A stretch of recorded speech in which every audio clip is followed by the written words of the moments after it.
The Vegetable Adventure. Vegetables are very good for you. They say you should have 3 servings every day.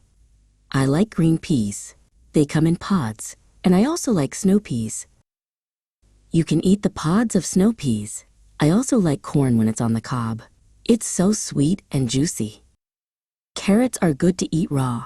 They're crunchy and sweet. Beans are good for you too. There are many different kinds. There are string beans, kidney beans, baked beans, and lots of other types. Some people don't like green vegetables like broccoli and Brussels sprouts, but I do.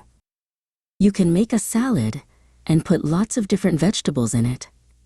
In my salads, I like lettuce, tomatoes, celery, cucumber, radishes, cauliflower, and spring onions.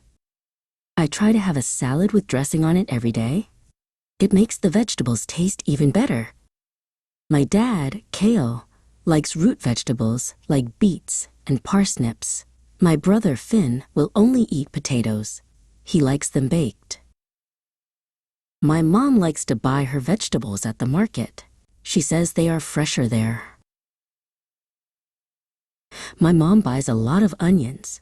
She puts onions in almost all the meals that she cooks. Some children won't eat their vegetables. I didn't like some vegetables at first, but I have become used to them. Now I like having vegetables with my meals.